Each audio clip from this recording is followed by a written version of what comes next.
Hein. Quand on voit par exemple la place de l'enfant, le Benjamin, c'est celui qui est le plus insouciant.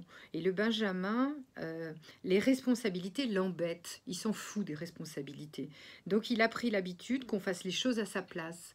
Combien de fois en consultation, j'ai des enfants où la maman va lui mettre, il a 5 ans, 6 ans, elle va lui fermer l'anorak. Et devant madame, je dis non, s'il vous plaît, il peut fermer son anorak tout seul. Mais oui, c'est le petit dernier. Ben non, c'est pas parce que c'est le petit dernier. Alors faites-le à tous dans ce cas. Souvent, il est au cœur de l'attention. Le Benjamin aime faire le pitre et amuser la galerie.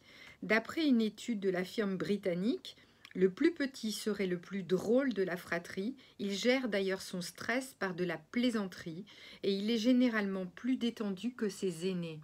Alors en fait, il fait ce qu'on appelle le clown triste et le clown rieur. Ouais, Donc il va pas montrer en sortant des boutades tout le temps, tout le temps.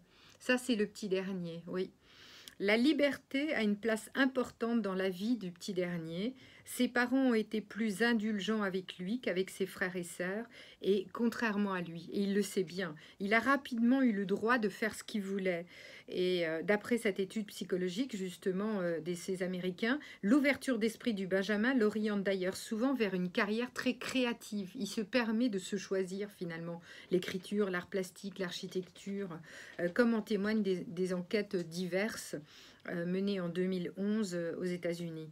Très attaché à sa liberté, le dernier enfant de la fratrie n'aime pas qu'on lui dise non. Il n'aime pas qu'on lui donne des ordres. C'est pour cela qu'il peut préserver une certaine tendance à manipuler. Alors il est le chouchou de ses parents, le Benjamin sait y faire, et il va arriver à ses fins. Il use de ses charmes et de ses frères et sœurs pour qu'il se plie à sa volonté. Rassurez-vous, cela ne fait pas de lui quelqu'un de méchant, c'est un petit manipulateur gentil. Je suis sûr qu'il y en a plein derrière le transistor là qui vont décrocher le téléphone et envoyer un message. Écoute la radio, c'est tout toi. Ne profitez pas pour